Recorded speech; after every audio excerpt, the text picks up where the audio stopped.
स्वागत है career bill app पर। कैसे हैं आप सभी लोग? नमस्कार, नमस्कार, नमस्कार। उम्मीद करता हूँ आप सभी अच्छे होंगे, दुरुस्त होंगे, बढ़िया होंगे, पढ़ रहे होंगे, रिवीजन करके आए होंगे। नमस्कार विजेंद्र, शैलेश, मुकुल, गीता, प्रीति। नमस्कार सौरभ, निखिल कपूर। नमस्कार नंदिनी जी, कैसे हैं मुकुल सिंह भाई? सारा चपाटी बढ़िया है? दुरुस्त है? नमस्कार भरत यादव जी, जूलिया, नमस्कार भाई, कैसे हो मेरे भाई? दुरुस्त, बढ़िया? सर उसको गर्म पानी पिलाने के लिए बोलेंगे। आजकल हम गर्म पानी पी रहे हैं क्योंकि हम ठंडे नहीं पड़े हैं भाई। नमस्कार, नमस्कार, बिल्कुल बढ़िया, सब बढ़िया, दुरुस्त, बहुत ही अच्छा। आनंद भाई, गोपाल, राधे राधे, कृष्ण सरकार। पिछली क्लास में हम लोगों ने मेरे बच्चों थोड़ी सी पहले बातों को रिवाइज कर लेते हैं, फिर मोहब्बत को हम आगे लेकर चलने की कोशिश करते हैं। किसी भी लिखे हुए सेंटेंस में अगर एडजेक्टिव की हम बात करते हैं तो एडजेक्टिव के तीन तरीके के फंक्शन हम लोगों ने आपके साथ मिलकर समझे, है ना जी? है ना? तीन तरीके के दोस्तों हम लोगों ने प्यारे प्यारे सवाल समझने का काम किया, और जिसमें हमने पहली बात समझने का काम किया कि किसी भी नाउन से ठीक पहले हम प्रयोग करते हैं एडजेक्टिव, इसे हम कहते हैं एट्रीब्यूटिव एडजेक्टिव, है ना भाई? दूसरा हम लोगों ने फंक्शन समझने का काम किया कि अगर हम किसी भी लिखे हुए सेंटेंस में लिंकिंग वर्ब के बाद अगर एडजेक्टिव का यूज करते हैं तो इसे हम कहते हैं भाई प्रेडिकेटिव एडजेक्टिव। और दोस्तों इसी तरीके से अगर हम किसी भी लिखे हुए नाउन की इंफॉर्मेशन आगे बताते हैं तो ये कहलाता है हमारे सामने पोस्ट पॉजिटिव एडजेक्टिव। याद है भाई? पढ़कर आए हैं कि नहीं पढ़कर आए हैं भाई? जल्दी बताइए फटाफट से। तीन तरह की अरेंजमेंट हमें एडजेक्टिव्स में देखने को मिलती है। अब ये जो तीन तरह की बातें हम लोगों ने आपके सामने लिखी, पोस्ट पॉजिटिव एडजेक्टिव की छोटी छोटी दो बातें मैं आप लोगों के सामने लिख रहा हूँ। सेंटेंसेस को ध्यान से पढ़कर देखिएगा, ठीक है? सेंटेंसेस को ध्यान से पढ़कर देखिएगा, समझकर देखिएगा, ठीक है? मैं आपके सामने दो वाक्य लिख रहा हूँ बच्चों। जैसे मान लीजिए मैंने आप सबके सामने लिखा I met the concern parents, ठीक है? और फिर मैंने यही चीज बात आपके सामने लिख दी, I met the parents concern. मैंने आप सभी के सामने एक और बात, देखो इन सभी लिखे हुए वाक्य को ध्यान से पढ़ना है बच्चे, ठीक है? इन सभी लिखे हुए वाक्य को ध्यान से पढ़ने की कोशिश करना, ठीक है ना? Okay. Tanya answered the wrong questions, ठीक है? और मैं अगर आपके सामने फिर से कहता हूँ, Tanya answered the questions.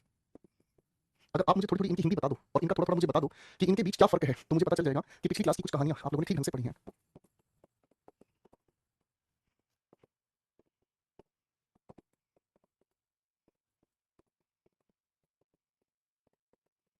Questions को ध्यान से पढ़ने की कोशिश करें फटाफट से। पढ़िएगा बच्चों, बड़े प्यार से पढ़िएगा। देखिए, इन सभी लिखे हुए सवालों में ना थोड़ा-सा आपको ध्यान देना होगा। मैं पहले वाक्य की बात करता हूँ, I met the concerned parents. यहाँ इस लिखे हुए नाउन की मैं बात कर रहा हूँ, नाउन से पहले कंसर्न्ड अगर आ गया है, तो इसका मतलब क्या समझ में आया? अगर हम किसी भी नाउन से पहले एडजेक्टिव का यूज़ करते हैं, तो ये इसका एट्रिब्यूटिव फंक्शन हो गया, है ना? कंसर्न्ड अगर नाउन से पहले आ गया है, तो इस कंसर्न का मतलब हमें समझ में आता है वरीड। तो आप किससे मिले हैं? आप उन पेरेंट्स से मिले हैं जो चिंतित हैं, जो क्या हैं? वरीड हैं। मैंने क्या कहा? आप उन पेरेंट्स से मिले हैं जो पेरेंट्स वरीड हैं, चिंतित हैं, परेशान हैं, ठीक है जी? लेकिन अगर आप इन दोनों की स्थिति पोस्ट पॉजिटिव बना देते हैं, यानी कि पेरेंट्स अपने आप में नाउन है और इस नाउन के बाद लिखे हुए इस कंसर्न को आप लिख रहे हैं, यानी कि कंसर्न यहाँ एडजेक्टिव, तो पोस्ट पॉजिटिव होने का मतलब क्या हुआ? अगर आप किसी लिखे हुए नाउन के बाद कंसर्न लिखने का काम करते हैं, तो इसका मतलब क्या हुआ? आप इस नाउन के रिलेटेड बताने की कोशिश करते हैं, यानी कि जो संबंधित हैं, ठीक है ना? जो संबंधित हैं। बात समझ रहे हैं? ठीक है? अब देखो, जब आप कोई भी एप्लीकेशन लिखते हैं, जब भी आप कोई एप्लीकेशन लिखते हैं, जैसे एप्लीकेशन आप लिख रहे हैं, ठीक है ना? आपने लिखा we have discussed the matter, हमने मैटर का मतलब मुद्दे को डिस्कस किया विद द कंसर्न्ड ऑफिसर्स, या फिर आप इसकी जगह लिखेंगे ऑफिसर्स कंसर्न्ड। बताओ बेटा, पेपर में आपके सामने ये सवाल ऐसे चॉइस में पूछा जाता है। बताइए बेटा, इस लिखे हुए सेंटेंस में आप बताइए ध्यान से देखकर, आप क्या कहेंगे? हमने सारे के सारे मुद्दे को डिस्कस किया विद द कंसर्न्ड ऑफिसर्स या ऑफिसर्स कंसर्न्ड, कौन सा इसमें आपको कहना सही होगा? जल्दी से बताइए। तो आप कहेंगे सर अगर हम यहाँ कंसर्न्ड ऑफिसर्स कह देंगे तो हमें समझ में आएगा हमने उन ऑफिसर्स के साथ डिस्कस किया मुद्दा जो चिंतित है। ऑफिसर्स को किस बात की चिंता? आप कहेंगे सर चिंता की बात करना गलत होगा, हम कहेंगे उन ऑफिसर्स से हमने मुद्दा डिस्कस किया जो इस मुद्दे से रिलेटेड थे। क्या कहेंगे? जो इस मुद्दे से रिलेटेड है। Got it? Got it? तो इसे हम कहते हैं ऑफिसर्स कंसर्न्ड। करेक्ट हो गया भाई? इजी, है ना? अब भाई अगले सवाल पर आओ। अगला सवाल कहता है Tanya answer the wrong questions, और यहाँ लिखा Tanya answer the questions wrong. देखो दोनों के दोनों सवालों की पहले स्थिति को समझना। यहाँ क्वेश्चन अपने आप में नाउन है, नाउन से पहले आया, ये इसका एट्रिब्यूटिव एडजेक्टिव है। अगले लिखे हुए वाक्य में Tanya answer the questions wrong, इसका मतलब हमें क्या समझ में आ गया? तान्या ने जवाब दिया है क्वेश्चंस का, ये अपने आप में नाउन है और इस नाउन के लिए ये पोस्ट पॉजिटिव एडजेक्टिव है। दोनों लिखे हुए वाक्यों का अर्थ बिल्कुल अलग है, दोनों लिखे हुए वाक्यों का आंसर बिल्कुल अलग है। अब देखो रॉन्ग क्वेश्चन का मतलब क्या समझ में आया? दोनों का अर्थ मैं आपको समझाता हूँ भाई। रॉन्ग क्वेश्चन का मतलब हमें समझ में ये आ गया, रॉन्ग क्वेश्चन का मतलब हमें समझ में आ गया, हमने उस बच्चे से सवाल नंबर 2 पूछा, 4 पूछा, 5 पूछा, उसने ना सवाल नंबर 2 का जवाब दिया, ना 4 का जवाब दिया, ना 5 का जवाब दिया, उनमें से उस बच्चे ने इनमें से किसी का आंसर नहीं दिया, उसने जवाब दिया मुझे 7वां, 11वां और 12वां, यानी कि जो सवाल पूछे थे उसका तो आंसर ही नहीं दिया, वो आंसर किसी और गलत क्वेश्चन का आंसर दिया, गलत क्वेश्चन का आंसर दिया। You got it? और जब हम कहते हैं इस सामने वाले इंसान को क्वेश्चंस रॉन्ग, अगर मैं आप लोगों के सामने कहता हूं ही आंसर द क्वेश्चंस रॉन्ग, उसने आंसर दिए हैं, किनके? सवालों के आंसर दिए हैं और कैसे जवाब दिए हैं? गलत जवाब दिए हैं। तो क्वेश्चंस के बाद अगर मैं यहां पर रॉन्ग लिख देता हूं तो इसका मतलब हमें समझ में आता है क्या चीज? सवाल हमने जो उससे पूछे, सवाल हमने जो उस इंसान से पूछे, वो सवाल तो अपने जवाब दे गया लेकिन उसके आंसर्स गलत थे। मेरी बात समझ रहे हैं? जैसे मैंने उस इंसान से पूछा भारत में कुल कितने राज्य हैं, जवाब उसने दिया 45, समझ रहे हैं? भारत में कुल कितने राज्य हैं, जवाब दिया 45, तो सवाल का जवाब तो उसने दिया लेकिन जवाब ही गलत था, समझ रहे हैं? You got point? ठीक है भाई, अगले सवाल को ध्यान से समझने की कोशिश करना। शी इज अ सुटेबल, क्या लिखा हमारे सामने? She is a suitable candidate. यहां तक ये वाक्य में सही है, शी हमारा सब्जेक्ट है जो कि एक प्रोनाउन है, इज एक लिंकिंग वर्ब है, वह कौन है? आपने कहा कैंडिडेट है, नाउन से पहले आया हुआ ये सुटेबल एट्रिब्यूटिव एडजेक्टिव है ना? इसी लिखे हुए नाउन की वजह से ये आर्टिकल आया है, इसका मतलब वह अपने आप में एक सुटेबल कैंडिडेट है। इसका मीनिंग हमें क्या समझ आया? इसका मीनिंग हमें समझ आया कि वह एक ऐसा कैंडिडेट है जो अपने आप में बिल्कुल उचित है। समझ आ गया बेटा? वह एक ऐसा कैंडिडेट है जो बिल्कुल उचित है। अब सवाल नंबर 6 की तरफ हम लेकर चलते हैं। सवाल लिखा है she is a candidate suitable for this post. इस सवाल का अर्थ क्या है? इस सवाल का अर्थ है कि वह है एक कैंडिडेट, वह है एक कैंडिडेट, ठीक है ना? अब वो कैंडिडेट कैसा है? आप कहोगे सर वो कैंडिडेट है सुटेबल। कैंडिडेट क्या है? वो सुटेबल है, इसके लिए पोस्ट पॉजिटिव एडजेक्टिव होगा। अब ये क्वालीफाई किसको कर बैठा? ये क्वालीफाई कर बैठा इस लिखे हुए पूरे के पूरे फ्रेज को। अजय कुमार को क्लास से हटाइएगा सर। तो बेटा ये बात समझ में आ गई? यहाँ हमें क्या नियम समझ में आ गया? इस नियम को ध्यान से समझिएगा, इस नियम को मेरे बच्चों ध्यान से समझिएगा। कभी-कभी लिखे हुए किसी भी सेंटेंस के अंदर, कभी-कभी लिखे हुए किसी भी सेंटेंस के अंदर हम लोगों को सेंटेंस के आखिर में नाउन देखने को मिलता है। क्या देखने को मिलता है? नाउन। इस नाउन के लिए पोस्ट पॉजिटिव एडजेक्टिव हम लगाते हैं। क्यों लगाते हैं? क्योंकि इसके बाद आने वाली प्रीपोजिशन के साथ जो भी इंफॉर्मेशन लिखी होती है, ये इसको क्वालीफाई करता है। करेक्ट होगी बात जी भाई? करेक्ट है भाई? बात समझ में आ गई भाई? करेक्ट है भाई? जी आकाश कुमार ये भी सेंस निकल सकती है, कोई भी दिक्कत नहीं है। ठीक है भाई? ओके, चलिए अब मैं आपके सामने फिर से कुछ सवाल लिखूंगा, इनको ध्यान से समझो। ये जो एडजेक्टिव एट्रिब्यूटिव और पोस्ट पॉजिटिव है ना, ये पेपर में बहुत बढ़िया डैमेज करने का काम करती है। मैं आपके सामने कुछ सवाल लिख रहा हूं, ध्यान दीजिएगा। The DCP interrogated the involved boys involved in the robbery. बेटा दो चॉइसेस दी हैं, दोनों चॉइसेस में से आप ध्यान से देखिए बताएं कौन सा करेक्ट आंसर है। ठीक है जी, चलिए ध्यान से देखिए, करेक्ट आंसर की तरफ मार्क करिएगा। ठीक है, Rajat is a responsible officer, officer responsible for this loss. चलो चलो क्वेश्चन पर दिमाग लगाओ फटाफट से, शाबाश।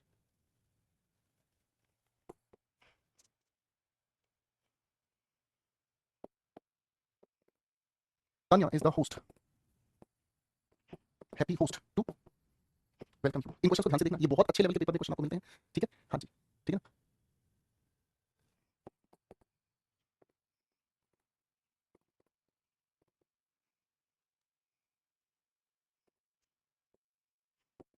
चलिए चलिए चलिए क्वेश्चन को ध्यान से देखिएगा, बहुत बढ़िया,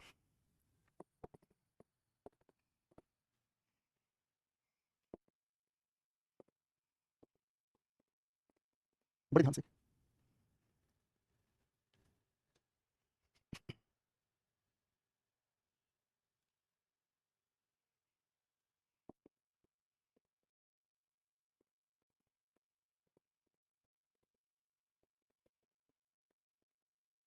लगाओ दिमाग, बहुत बहुत इंपॉर्टेंट एरिया पर हम काम कर रहे हैं। शाबाश शाबाश।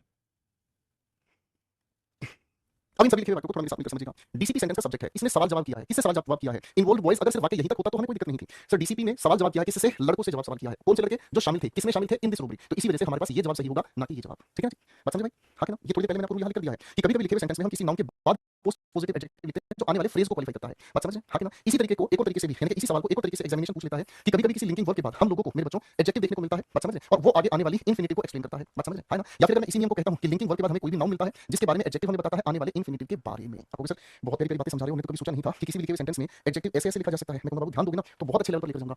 ध्यान दोगे ना क्लास में बहुत अच्छे लेवल पर लेकर जाऊंगा। ध्यान नहीं दोगे तो कोई बात नहीं, फिर तो बेटा कई साल तैयारी करते हो, कई साल तैयारी करते हो, नहीं पहुंच पाओगे। अब इस सवाल को अगर आप हिंदी निकाल के लगे रहोगे ना तो बहुत टाइम लग जाएगा। कॉन्सेप्चुअली सवाल को तोड़ोगे 1 सेकंड में लग जाएगा।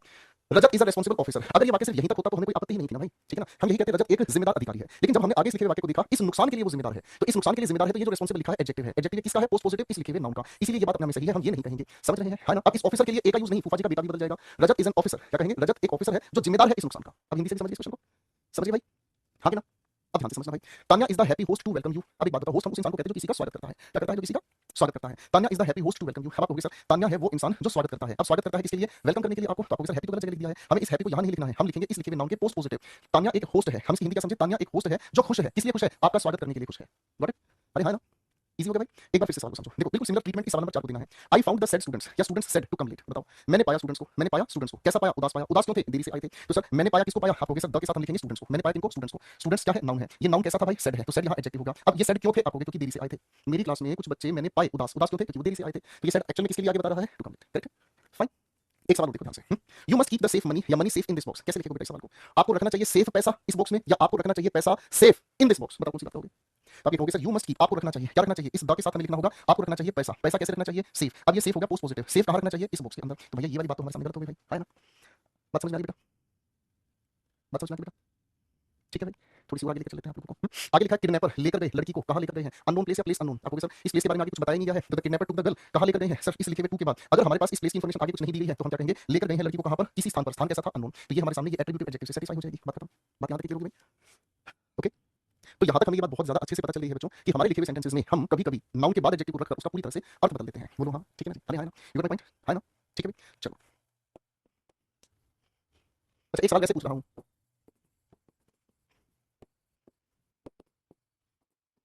क्या ये वाक्य अपने आप में सही है, ध्यान से देख के बताने की कोशिश करना।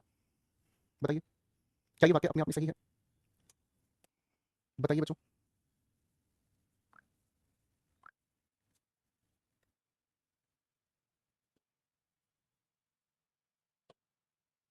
बताओ बताओ।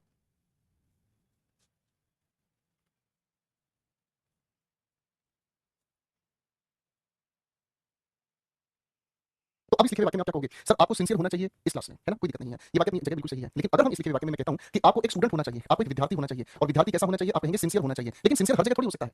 सिंसियर हर जगह थोड़ी हो सकता है। आप एक छोटी सी बात मुझे बताओ, क्या हर जगह कोई भी इंसान सिंसियर रह सकता है? नहीं यार, कभी कभी आराम परस्ती भी चाहिए, कहीं कहीं मौज मस्ती भी चाहिए, कभी कभी आप एंजॉय भी करते हैं लाइफ को। हाँ, आप ये कहेंगे सर देखो इस लिखे हुए नाउन के लिए ये एडजेक्टिव है, अब सिंसियर कहाँ होने चाहिए मेरी क्लास में, ये गुरुजी ज्यादा सेंसिबल है, क्योंकि यहाँ इसके सिंसियर होने का पैरामीटर हमें पता चलता है। क्या आप सिर्फ अपनी क्लास में हमें सिंसियर चाहते हो? क्लास के बाहर आप चाहे कैसे भी रहो, मौज मस्ती करो, टाइम पास करो, फन लो, कुछ भी करो, इससे मुझे फर्क नहीं पड़ता। मेरी बात समझ रहे हैं? हाँ कि ना? करेक्ट है? चलो बेटा, ये भी बात हमें अब समझ आ रही है। ठीक, तो आइए दोस्तों, यहाँ तक हम लोगों ने तीन तरह की अरेंजमेंट को समझा। अब मैं आप लोगों के एडजेक्टिव को एक खूबसूरत सा बेस दे रहा हूं, आप सभी से उम्मीद है आप ध्यान देंगे अब। ठीक है ना? एडजेक्टिव होते कितनी तरह के हैं, काइंड्स ऑफ एडजेक्टिव्स। ठीक है ना? एडजेक्टिव्स होते कितनी तरह के हैं, अब ये सवाल दिमाग में आएगा, यहां से हम धीरे धीरे आप लोगों के साथ लेवल उठाना शुरू करेंगे। ठीक है भाई? करेक्ट है भाई? आओ भाई, सबसे पहला एडजेक्टिव हमारे सामने आता है, इसे हम कहते हैं प्रॉपर एडजेक्टिव। क्या कहते हैं बेटा? इसे हम कहते हैं प्रॉपर एडजेक्टिव। ठीक है?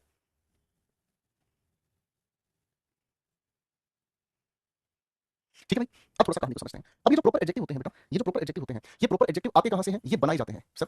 डिराइव्ड, डिराइव का मतलब होता है बनाए जाते हैं, लिए जाते हैं। कहां से बनाए जाते हैं? From proper nouns. इन्हें हम प्रॉपर नाउन से बनाते हैं भाई। कैसे बनाते हैं थोड़ा सा सिखा दूं? आओ थोड़ा सा समझाऊंगा, ध्यान दीजिएगा बेटा, थोड़ा सा ध्यान दीजिएगा बेटा। करेक्ट? आ जाओ बेटा, देखिए यहां पर मैं लिस्ट आप लोगों के सामने बना रहा हूं प्रॉपर नाउन की। रुको जरा ऊपर हेडिंग डाल देता हूं। ये हमारे सामने हो गया बेटा प्रॉपर नाउन। ठीक है? और ये मैं इससे बना रहा हूं प्रॉपर एडजेक्टिव। आज आप लोगों के नाउन के कुछ डाउट भी क्लियर होंगे। पहले आप ध्यान दीजिएगा, मैंने लिखा इंडिया, अमेरिका। इंडिया से प्रॉपर एडजेक्टिव हमने बना दिया इंडियन, अमेरिका से हमने एडजेक्टिव बना दिया अमेरिकन, चाइना से हम लोगों ने बना दिया प्रॉपर एडजेक्टिव चाइनीज। ठीक है भाई? है ना? करेक्ट है भाई? ठीक है भाई? गांधी से हमने प्रॉपर एडजेक्टिव बना दिया गांधीयन। ठीक है ना? और भी कुछ एग्जांपल्स अगर आप बनाना चाहें तो बना सकते हैं। टैगोर का नाम मैंने यहाँ लिखा, एडजेक्टिव बना दिया टैगोरियन। अरे है ना? अधिकतर लोग अपने स्कूल के नाम का बेटा फॉर्मूला बुक आ जाएगी, मैं आपको बता दूंगा। अगर आपके किसी क्वेश्चन का आंसर नहीं दिया जाए तो समझो सर पढ़ाने में इंटरेस्टेड है। ठीक है ना? ओके, क्योंकि कुछ बच्चे ध्यान नहीं देते हैं, वो अपना सिलेक्शन तो उनको लेना नहीं है, सीरियस है नहीं, तो कम से कम जो बच्चे सिलेक्शन लेना चाहते हैं उनको तो पढ़ाने दो। है ना भाई? अब ध्यान से समझना भाई, ये जितने भी हमारे सामने, जैसे आप किसी भी स्कूल में पढ़ते हैं, आप स्कूल का भी क्या बना देते हैं? आप स्कूल का भी एडजेक्टिव बना देते हैं। है ना? जैसे आपने कहा डीएवी से पढ़ने वाले बच्चे डीएवियन। करेक्ट? अरे है ना? अब इनसे संबंधित कुछ सवाल मैं आप सभी के सामने लिख रहा हूं, आप गौर फरमाइएगा भाई। मैं अगर आप सभी के सामने लिखता हूं, जैसे मैंने कहा India's culture, Indian apostrophe culture, the India's culture, Indian culture, the Indian culture. मैंने आप सभी के सामने 6 फ्रेजेस लिखे हैं, आप इन 6 फ्रेजेस को ध्यान से देखेंगे और मुझे बताएं फटाफट से, इन लिखे हुए 6 फ्रेजेस में आपके हिसाब से कौन सा सही है, कौन सा सही नहीं है? बनाइए। रंजीत भाई कह रहा है चाइल्ड से चिल्ड्रन, बहुत बढ़िया बेटा, बहुत बढ़िया। आज तुमने नाउन का पूरा गला घोट दिया रंजीत बाबू, चमत्कारी इंसान है आप। कुछ भी लिख रहे हैं साहब, ध्यान नहीं देंगे, बाकी सब ठीक है भाई। देखिए बच्चों, अब थोड़ी सी कहानी को ध्यान से समझिएगा, बहुत प्यार से एक चीज को हमें समझना है। अगर हम इन शब्दों को प्रॉपर नाउन की तरह यूज करते हैं तो हम जानते हैं कि इन सभी के साथ अपोस्ट्रोफी एस हम लगा सकते हैं, आगे नाउन आ गया क्या? पोजेशन बताने के लिए। अरे है ना? और जब ये किसी भी इंसान की अपने लिए पोजेशन बताता है, ये सभी तो अपने आप में प्रॉपर है, प्रॉपर होने की वजह से इनके साथ हमें आर्टिकल द लगाने की आवश्यकता नहीं है, जरूरत नहीं है। अब इस हिसाब से अगर हम समझने की कोशिश करते हैं तो ये प्रॉपर नाउन के साथ अपोस्ट्रोफी एस हमने लगाया, आगे ये पोजेशन हो गया। हिंदी क्या होगी? भारत की कल्चर, ये अपने में बिल्कुल सही है भाई। अरे है ना? अब आप लोगों के साथ जैसे ही हमने इनसे प्रॉपर एडजेक्टिव निकाला, जैसे ही हमने इन सभी शब्दों से प्रॉपर एडजेक्टिव निकाला, तो इन सभी के सभी शब्दों के अर्थ में पहले से ही का के की छिपा होता है ना? अगर मैं आपको कहूं, बड़े ध्यान से समझना, अगर मैं आपको कहूं इंडियन कार्स यानी कि भारतीयों की गाड़ियां, इसके अंदर पहले से का के की छिपा हुआ है, मेरी बात समझ? तो इसका मतलब हम लोगों को इसके साथ अपोस्ट्रोफी एस लगाना चाहिए। आपको नहीं सर नॉनसेंस हो गया, ये बात अपने आप में गड़बड़ है, ये बात अपने आप में गड़बड़ है। ठीक है ना? ये अपने आप में गड़बड़ हो गई है। तो हमें समझ में आया कि अगर किसी भी नाउन से ठीक पहले हम इन सभी शब्दों को एडजेक्टिव की तरह यूज करते हैं तो हमें इनके साथ अपोस्ट्रोफी एस लगाने की आवश्यकता गुरुजी नहीं है। ये तो बेवजह बात होगी ना, हमें अपोस्ट्रोफी एस लगाने की इनके साथ जरूरत नहीं है। ठीक है भाई? ओके भाई, जरूरत नहीं गुरुजी। हाँ कि ना? ठीक है भाई? अब ये भी हो गई हमारी बात समझ में, तो बाबू आगे सवाल पर आ जाओ भाई। आगे हमारे सामने लिखा है द इंडिया अपोस्ट्रोफी कल्चर। अब संस्कृति किसकी? भारत की। इंडिया के नाम में क्या है? नाउन, अपोस्ट्रोफी बिल्कुल सही है। तो जब भारत की संस्कृति है तो भारत की स्पेसिफिक है, यहाँ पर इसके साथ द लगाने की जरूरत नहीं है। मेरी बात समझ रहे हैं? अरे हाँ ना? अगर मैं आपको ये कहता हूँ भारत की संस्कृति, तो आप इसे कैसे कहोगे? India culture. द हम तब लगाते हैं किसी नाउन से पहले जब हम उस नाउन को स्पेसिफिक बनाना चाहें, लेकिन आप सभी लोग जानते हैं प्रॉपर नाउन होता है किसी का अपने आप में पहले से ही स्पेसिफिक है नाम, इसके साथ द लगाने की जरूरत नहीं है। आगे ना? आगे देखते हैं। आगे हमारे सामने लिखी है बात क्या चीज? Indian culture. सर ये कल्चर अपने आप में यहाँ पर क्या है? नाउन, ये एट्रीब्यूटिव एडजेक्टिव हो गया है। इसकी हिंदी क्या होगी? भारतीय की कल्चर, बिल्कुल सही है भाई। अरे हाँ ना? अब अगली बातचीत को हम ध्यान से देखें। तो अगली बातचीत हमारे सामने कल्चर क्या है भाई? नाउन। इंडियन हमारे सामने क्या है भाई? एडजेक्टिव है। ये हमारे सामने क्या है बेटा? एडजेक्टिव है। क्या है भाई?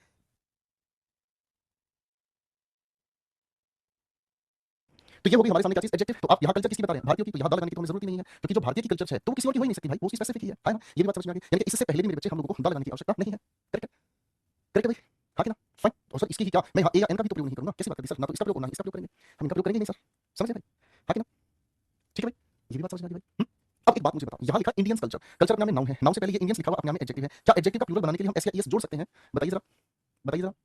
आप कहोगे सर जी ये तो बात आप लोगों ने बहुत पहले ही हमें बता दी थी कि अगर हम किसी सिंगुलर नाउन के साथ सामान्यतः एस या ईएस जोड़ें तो वो बन जाता है अपने आप में कैसा नाउन भाई? Plural noun. क्या बन जाता है? Plural noun. ये तो हमें पता है। आपने बॉय का प्लूरल क्या बनाया? बॉयज बना दिया। ध्यान से सुना, मैंने आपको कहा बॉय का प्लूरल क्या बना दिया? बॉयज बना दिया। मेरी बात समझ रहे हैं? आपने गर्ल का प्लूरल बना दिया गर्ल्स, स्कूल का प्लूरल बना दिया स्कूल्स। अरे हाँ ना, कोई दिक्कत नहीं। लेकिन आप ये भी तो बहुत ही अच्छे से जानते हैं मेरे बच्चों कि एडजेक्टिव के साथ एस या ईएस जोड़कर उसका प्लूरल बनाना ना जी ना, कदापि नहीं होगा पुत्र, हम ऐसा कदापि नहीं कर सकते हैं। अगर ऐसा नहीं कर सकते हैं तो इसी के अनुसार यहाँ से ये लिखा हुई बातचीत भी हमारे सामने क्या हो गई है? गलत हो गई है। समझ रहे हैं दोस्त? समझ रहे हैं दोस्त? है ना? ये वाली बात कुछ समझ में आ रही है? ठीक है बेटा? है ना? अब बेटा हमें यहाँ पर एक बात और समझ आ रही है, यहाँ हमें एक बात और समझ में आ रही है। ये तो हम जरूर कह सकते हैं कि अगर सिंगुलर नाउन के साथ हम बात करें तो उसके साथ हम सिंगुलर कैटेगरी का एडजेक्टिव यूज कर सकते हैं, इस बात में कोई राय नहीं है। अगर प्लूरल कैटेगरी का हमारे सामने नाउन लिखा है भाई, तो इससे पहले हमें प्लूरल कैटेगरी का एडजेक्टिव का हम प्रयोग करेंगे, ये बात भी अपने आप में बिल्कुल सही है। लेकिन किसी एडजेक्टिव के साथ ऐसे जोड़कर जबरदस्ती उसका प्लूरल ना बनाए, वरना यह धर्म के खिलाफ होगा, यह अपने आप में एक अत्याचार होगा। क्या आप इस बात को समझ पा रहे हैं पुत्र? बोलो हाँ। ठीक है? हाँ, अब अगर मेरे बच्चों यहाँ हम लोगों को, अगर हम लोगों को यहाँ पर एक छोटी सी बात कही जाए, अगर यहाँ पर हमारे सामने छोटी सी बात कही जाए, क्या बात कही जाए कि सर अगर हम स्पेसिफिकली कहीं पर भारतीय कल्चर की बात करते हैं तो भैया आप चाहो फिर उस सिचुएशन में इस लिखी हुई बातचीत को ठीक मान सकते हो। अभी मैं समझाऊंगा कैसे, अभी मैं आपको समझाऊंगा, ध्यान से समझने की कोशिश करना। देखो मैं दो बातें आपके सामने लिख रहा हूं, पढ़कर समझने की कोशिश करना। मैंने कहा this is an Indian sari, ठीक है जी, फाइन। द इंडियन साड़ी, ध्यान से देखिएगा ये दोनों वाक्य, ठीक है ना, है ना। आगे मैंने लिखा इज फेमस एवरीवेयर। इन दोनों वाक्यों को ध्यान से देखना बेटा, इन दोनों वाक्यों को ध्यान से देखना बेटा, ठीक है भाई, इन दोनों वाक्यों को ध्यान से देखना भाई। मान लीजिए आप उसके अंदर भाई कह रहे हैं सर स्पीड बढ़ाओ, बेटा आप इस क्लास को छोड़ दो, ठीक है, और इस क्लास को छोड़ दो, रात को आराम से इसी क्लास को डेढ़ की स्पीड से आराम से देखना। क्लास में लाइव क्लास में सिर्फ वही बच्चे आए जिनको पहली बार इंग्लिश पढ़नी है, जो बच्चा हिंदी मीडियम से धीरे धीरे इंग्लिश को सीखना चाहता है। जिस बच्चे ने पहले से इंग्लिश पढ़ी है उसके अंदर या पहले से इंग्लिश की अच्छी पकड़ है, वो बच्चा किसी भी लाइव क्लास को ज्वाइन ना करे, वो हमेशा क्लास को बाद में आराम से देखे, क्योंकि कई बार कमेंटबाजी में टाइम खराब होता है, कई बार हो सकता है मैं किसी बच्चे को समझाने के चक्कर में क्लास को चलती रोक देता हूँ, तो ऐसे मामले में आपका टाइम खराब ना हो, ठीक है। उसके अंदर इससे भी ज्यादा चाहिए होगा आपको, जो रिकॉर्डेड क्लासेस हमने दी आप उससे अपने पूरे सिलेबस को खत्म कर लें, उससे आपको बेनिफिट ये मिल जाएगा, आपका बेवजह का इंटरेक्शन नहीं होगा मेरे साथ, ठीक है बेटा, तो आप वो कर सकते हैं। तो आप मान लीजिए, अगर मान लीजिए आप अमेरिका गए हैं, मान लीजिए बच्चों आप अमेरिका गए हैं, अमेरिका आप गए, ठीक है, आपने अपना क्या बोलते हैं ट्रैवल बैग खोला, ट्रैवल बुक बैग खोलते ही किसी अमेरिकन ने आपसे पूछा हे ड्यूड व्हाट इज दिस, है, अगर कोई आपको ये कहता है हे ड्यूड व्हाट इज दिस, तो आपको this is an Indian sari, ये साड़ी एक भारतीय साड़ी है। भारत में भी तो बहुत तरह की साड़ी आती है, आप लड़की लोग भारत में बहुत तरह की साड़ी आती है कि नहीं आती है, मेरे को नहीं पता, मैं साड़ी नहीं पहनता इसलिए, अलग अलग तरह की आती है, लिनन की, टेरिकॉट की, कॉटन की, की, है ना। तो आप क्या कह रहे हैं यहाँ पर सर, यहाँ साड़ी से पहले इंडियन एडजेक्टिव है और साड़ी का अपना एक प्रकार है, समझ रहे है ना, मेरी बात समझ रहे, अब आप कहेंगे यहाँ पर आप सारी की सारी भारतीय साड़ी जितनी भी तरह की आप सभी की बात कर रहे हैं, तो वो फेमस है अपने आप में, मेरी बात समझ में आ रही है, करेक्ट है, ओके भाई, ठीक है। अब देखो मैं कहने की कोशिश करूँ आपको, इंडियन कल्चर का मतलब क्या होगा, यानी कि जनरली सभी हमारी जो संस्कृतियां हैं, हमारी बहुत सारी संस्कृति है भारत में, हमारी बहुत सारी संस्कृतियां हैं भाई, मैं गलत कह रहा हूँ, भारत में बहुत सारी तरह की संस्कृति है। अब बहुत सारी संस्कृति में हरियाणा की अलग संस्कृति है, बंगाल की अलग संस्कृति है, राजस्थान की अलग संस्कृति है, अलग अलग जगह के लोगों की अलग अलग संस्कृति है कि नहीं, तो ये जनरली सभी की बात कर रहा है। लेकिन अगर दोस्तों मैं आपके सामने कहता हूं कि द इंडियन कल्चर, तो ये किसी एक संस्कृति की ओर आपकी तरफ इशारा करती है, समझ गए भाई, हाँ कि ना। अब सारी बात अच्छे से क्लियर हो रही है, किसी भाई को दिक्कत परेशानी नहीं है भाई, है ना। चलो अब थोड़ी सी बात को और गहराई से समझते हैं, आप थोड़ा सा ध्यान दीजिएगा बेटा, ठीक है, अब थोड़ा सा ध्यान दीजिएगा, देखो भाई अब थोड़ा सा ध्यान देने वाली बात आ गई। इंडिया का अर्थ होता है भारत, इंडिया का अर्थ क्या होता है बेटा, इंडिया का अर्थ होता है भारत, भारत अपने आप में पार्ट्स ऑफ स्पीच के अनुसार क्या होगा, नाउन। अब इस इंडिया से हम लोगों ने इसी का एक एडजेक्टिव बनाया, क्या कहकर, इंडियन।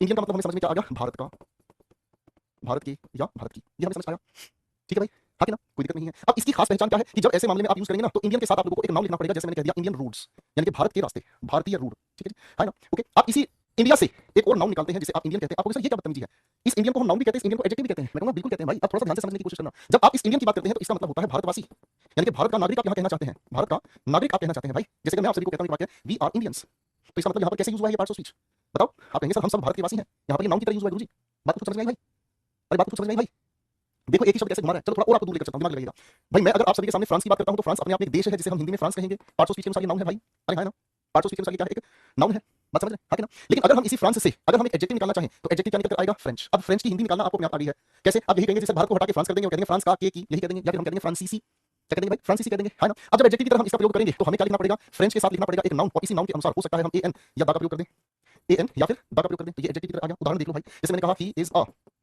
फ्रेंच राइटर, वह एक फ्रांसीसी लेखक है, तो यहाँ पर ये एडजेक्टिव की तरह से यूज हो गया, मेरी बात समझ रहे हैं, अरे हाँ ना, यू गॉट इट, यहाँ तक बात समझ में आ गई। अब इसी फ्रेंच को मेरे बच्चों, इसी फ्रेंच को हम एक नाउन की तरह भी यूज कर सकते हैं, कैसे यूज कर सकते हैं, फ्रेंच, फ्रेंच का मतलब फ्रांस का व्यक्ति, फ्रांस का नागरिक।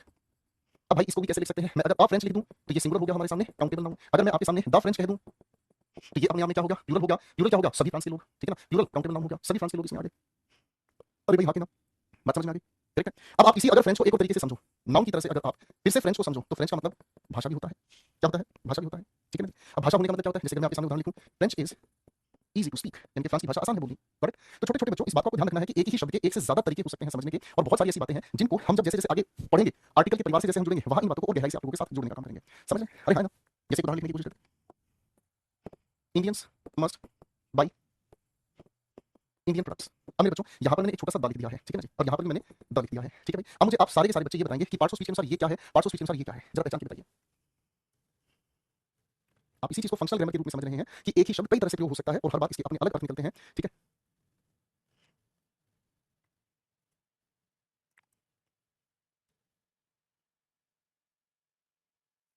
बताइए, तो आप लोग सर यहाँ तो देखो सिंपल सी बात है, यहाँ हमारे सामने लिखी हुई इस वर्ब का ये सब्जेक्ट है, और सब्जेक्ट के रूप में तो नाउन ही काम कर सकता है, यानी कि भारत के जो लोग हैं, भारतवासी जो हैं, चाहिए खरीदने कौन से प्रोडक्ट्स खरीदने चाहिए, प्रोडक्ट्स अपने में नाउन है, इस नाउन से पहले आकर ये क्या हो गया है, इसलिए एडजेक्टिव हो गया है, समझ आ गया भाई, है ना। अब यहाँ इंडियन प्रोडक्ट्स का मतलब क्या होगा, भारत के प्रोडक्ट्स, भारत की वस्तुएं, भारत का उत्पाद, समझ आ गया भाई, हाँ कि ना, ये भी समझ आ गया। अरे देखो तुम्हें एक इंडिया की बात और बता दूं, है भाई, इंडिया की एक बात और बता दूं, इंडिया को एक और तरीके से आप यूज कर सकते हैं। अगर इंडिया को आप देश की तरह यूज करते हैं तो ये हमेशा सिंगुलर वर्ब के साथ यूज होता है, जैसे मैंने कहा इंडिया हैज स्टेट्स। भाई भारत के कितने स्टेट्स हैं, बताओ जरा, भारत के कितने स्टेट्स हैं, जल्दी बताइए फटाफट से, जल्दी बताएं। तो आप कहेंगे सर यहाँ पर इंडिया भारत का नाम है, देश का नाम है, हैज 28 या 29 स्टेट्स, और भारत के अपने जो खिलाड़ी हैं, भारत के जो अपने खिलाड़ी हैं, उनकी जो टीम की अगर हम बात करें, तब ये हमेशा प्लूरल वर्ब के साथ यूज होता है, जैसे मैंने कहा India have won the T20 world cup, ठीक है भाई, ओके। हाँ जी साहब, बात समझ रहे हैं कि नहीं समझ रहे भैया, समझ रहे भैया, इजी हो गया, कोई बात नाराजगी की तो नहीं बेटा, चलो भाई। अब ये जितनी भी बातें मैंने आपको बताई है ना, ये हो सकता है पहली बार में आपको बहुत अच्छे से समझ ना आए, लेकिन जैसे जैसे आप इनको रिवीजन करोगे ना, जैसे जैसे आप इनको गहराई से पढ़ना शुरू करोगे, तो आपको ये सारी बातें सच में बहुत मोहब्बत से, अच्छे से, हसीन तरीके से याद हो जाएंगी। थोड़ा सा पढ़ना पड़ेगा बेटा, ठीक है ना, थोड़ा सा ध्यान से पढ़ना पड़ेगा, ठीक है भाई, ओके भाई, चलो भाई, बहुत दूर तक घुमा दिया। अच्छा मेरे मन में एक ना कुछ नाउन की बातें आ रही थी, मैंने आपके सामने कहा कुछ सेंटेंसेस पढ़ के देखिएगा।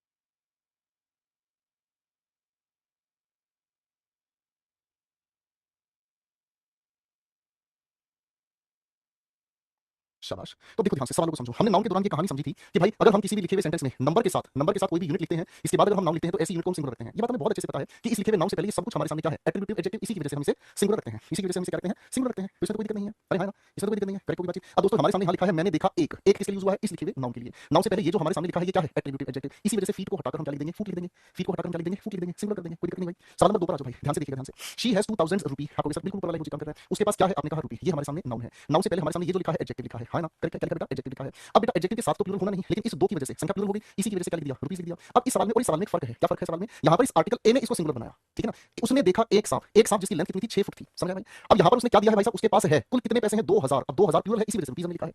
सवाल को ध्यान से समझ लीजिएगा भाई, ठीक है ना भाई। कुछ बच्चे क्लास में ध्यान नहीं देते, बाद में फिर सवाल पैदा करते हैं, उनको फिर हम नरक भेजेंगे अलग से गाड़ी करके उनके लिए, ठीक है। अब पहले सवाल वाला लॉजिक तीसरे सवाल में फिर से काम आएगा। शी हैज 2000 रुपीस नोट, उसके पास एक है, क्या है, एक है, क्या है, आप कहेंगे नोट है, इसी की वजह से ये लिखा हुआ नाउन सिंगुलर काउंटेबल नाउन आया है, ठीक है जी। अब ये सारा इससे पहले लिखा हुआ एट्रीब्यूटिव एडजेक्टिव है, एडजेक्टिव के लिए हम इसका प्लूरल बनाएंगे ही नहीं, अरे हाँ ना, करेक्ट है भाई। अगले सवाल पर आ जाओ भाई। I want to 10 rupee note. अब देखो ध्यान से, ऊपर वाले सवाल में फिर से यहाँ से जो भी बात थोड़ी सी बदल रही है, सर मुझे चाहिए क्या, मुझे चाहिए क्या, 2 नोट चाहिए। 2 की वजह से ये क्या हो गया, प्लूरल हो गया, प्लूरल का मतलब प्लूरल काउंटेबल नाउन। अब ये नोट होना कौन सा चाहिए, 10 रुपए वाला, तो ये अपनी जगह 10 रुपी एडजेक्टिव का काम कर रहा है, बिल्कुल सही है, हाँ कि ना, ठीक है जी। अरे हाँ ना। अब मेरी बात को थोड़ा ध्यान से समझना। एडजेक्टिव परिवार में ही एक बात हमें समझ में आई, कभी कभी किसी नाउन को मेरे बच्चों हम किसी और नाउन से पहले रख देते हैं। हम कभी कभी किसी नाउन को किसी और नाउन से पहले रख देते हैं, ऐसे लिखे हुए मामले में ये इस नाउन को क्वालिफाई करता है, इसीलिए इसे हम नाउन मॉडिफायर कहते हैं। क्या कहते हैं, नाउन मॉडिफायर कहते हैं, क्या कहते हैं, नाउन मॉडिफायर। ये एक्जैक्टली किसके कॉन्ग्रुएंट होता है, इक्वल होता है, ये किसी ना किसी एडजेक्टिव की तरह काम करने वाले शब्द की तरह काम करता है, क्या करता है, एडजेक्टिव की तरह काम करने वाले शब्द की तरह काम करता है। और इसीलिए दोस्तों ऐसे लिखे हुए नाउन मॉडिफायर के साथ हम कभी भी एस या ईएस यानी कि प्लूरल नहीं जोड़ते हैं। आपको इसे थोड़ा और विस्तार से समझाऊं, देखिए बच्चों ध्यान से समझना। आइज, आइज को हम प्लूरल की तरह यूज करते हैं, बोलो हाँ, आइज को हम प्लूरल की तरह यूज करते हैं। अब ये तो अपने आप में प्लूरल है, अकेला नाउन है। अब अगर इसी आइज को मान लीजिए मैं अगर एक दूसरे, जैसे मैंने आपके सामने लिखा साइट, एक दूसरे नाउन से पहले मैं अगर आइज लिख दूं तो आप क्या कहोगे, सर गलत हो जाएगा। नाउन से पहले अगर इसको नाउन मॉडिफायर की तरह यूज करेंगे तो सिंगुलर हो जाएगा। अरे हाँ ना, फिर से देखिएगा। हम जानते हैं मेरे बच्चों शूज अपने आप में प्लूरल कैटेगरी का शब्द है, नाउन में अच्छे से पढ़ा। अब अगर मैं आपके सामने लिख दूं इसी तरीके से शूज मार्केट, तो क्या ये अपने आप में सही होगा, क्या ये अपने आप में सही होगा, बताइए।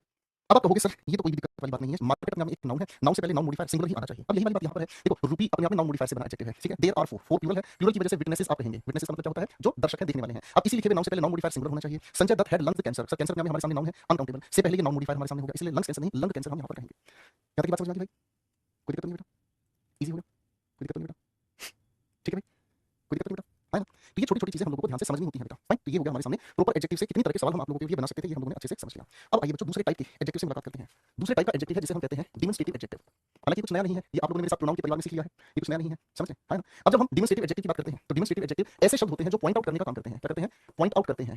याद है भाई, पॉइंट आउट किसी तरह कर सकते हैं, ये पर्सन की तरफ भी कर सकते हैं, क्या कर सकते हैं बेटा, ये पर्सन की तरफ भी कर सकते हैं, प्लेस की तरफ भी कर सकते हैं, थिंग की तरफ भी कर सकते हैं, एक्सेट्रा। अब इस परिवार के सदस्य हम लोगों ने पढ़े हैं भाई, चलो देखो कुछ कुछ याद है आप लोगों को, तो बताइए मुझे। दिस दैट दीस दोस्त के बारे में हमने प्रोनाउन में पढ़ा है भाई, प्रोनाउन में पढ़ा है भाई, अच्छे से पढ़ा है भाई, पढ़ा बेटा, ताकि ना आज मैं आपको याद दिलाता हूं बेटा। दिस के साथ हम अगर जोड़ते हैं तो सिंगुलर नाउन वो नाउन जो हमारे नजदीक है, ठीक है। दैट के साथ हम यूज करते हैं सिंगुलर नाउन जो दूर है।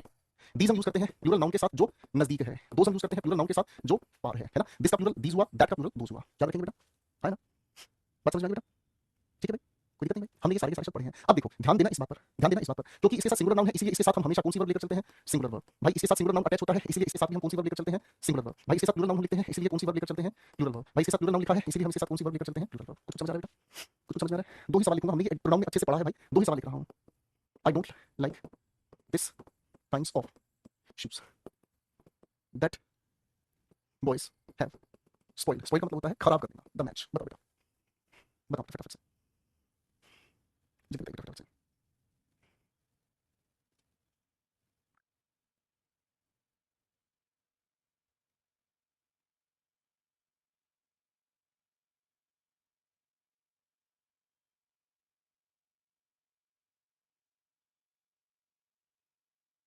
चलिए आज दोस्तों, अब इस दोनों सवालों को हम आराम से बना सकते हैं भाई। लिखा है हमारे सामने I don't like this times, आपको टाइम्स प्लूरल है ना, सो दिस नहीं, प्लूरल के साथ हमें लिखना होगा दीज। हमारे सामने यहाँ लिखा है क्या चीज, बॉयज के लिए हम लोगों को दैट नहीं, दैट का प्लूरल क्या लिखना होगा, दोज। ठीक है जी, है ना। तो अब ये दोज हमारे सामने हो गया है, कोई इसमें दिक्कत नहीं है भाई, दिक्कत नहीं है तो बेटा ये इसके साथ प्लूरल आएगा, इसमें कोई इशू नहीं है ना, कोई दिक्कत नहीं बेटा। ठीक है, अब इसी कहानी से आगे हम चलने का काम करेंगे बेटा, इसी कहानी से आगे पॉसेसिव एडजेक्टिव्स, बस ये आखिरी बात होगी आज की, फिर हम आपकी क्लास की छुट्टी करेंगे, उसके बाद आप रेस्ट करेंगे, फिर रिवीजन कीजिएगा आराम से। ठीक है ना। पॉसेसिव कौन से होते हैं, पॉसेसिव वो शब्द होते हैं जो अधिकार बताते हैं, जो किसी चीज पर अधिकार बताते हैं, है ना। जैसे हम अगर कहें माई, मैं अगर कहूँ our, your, his, her, its, their, याद है भाई, ये भी हमने प्रोनाउन परिवार में लिखे थे भाई अच्छे से। ये हमारे सभी वो शब्द हैं जिनके साथ हम कंपलसरी क्या लगा के चलते हैं, हमेशा नाउन लगा कर चलते हैं। क्या लगा कर चलते हैं बेटा, हम इनके साथ हमेशा क्या लगाते हैं बेटा, नाउन लगा कर चलते हैं। करेक्ट होगी बातचीत, ठीक है भाई। तो अब थोड़ा सा इस पर भी हम दिमाग लगाते हैं, है ना, थोड़ा सा दिमाग लगाएंगे, ज्यादा दिमाग नहीं लगाएंगे। ठीक है, मैं अगर आपके सामने कहता हूँ सुन रहा है ना तू, रो रही हूँ मैं, इस लिखे हुए सेंटेंस में अगर कोई दिक्कत है तो बताइए प्लीज। ठीक है, अच्छा थोड़ा सा दिमाग लगाइए सेंटेंस में, कोई परेशानी नहीं तो। ठीक है,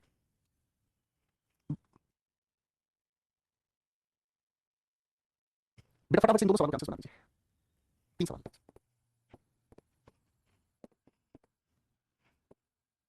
बस लास्ट बात हमारी होगी, और आपको तो मैं इसकी सीधी ट्रिक आप लोगों को बता देता हूँ, ये क्वेश्चन आप लोगों ने पढ़े हुए हैं अच्छे से। देखो बच्चों, जब भी हम पॉसेसिव एडजेक्टिव की बात करते हैं या हम डिमोंस्ट्रेटिव एडजेक्टिव की बात करते हैं, तो इनके साथ हम लिखते हैं क्या चीज, हमेशा नाउन लिखते हैं। अब इनसे ठीक पहले हम ना तो कभी किसी आर्टिकल का यूज करते हैं, ना ही हम कभी भी, बच्चों ध्यान से समझना, ये बहुत ही ज्यादा इंपॉर्टेंट बातचीत है भाई, ये बहुत ही ज्यादा इंपॉर्टेंट बातचीत है, ध्यान नहीं दिया तो खेल खराब हो जाएगी। ठीक है भाई, ओके, बहुत इंपॉर्टेंट बात बता रहा हूँ भाई। ठीक है भाई, ना ही इसके बाद हम किसी आर्टिकल का यूज करते हैं।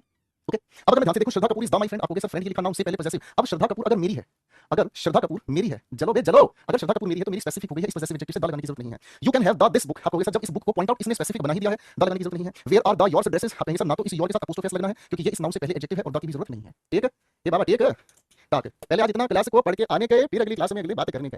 ठीक, आज हमने इधर से बात शुरू की, पोस्ट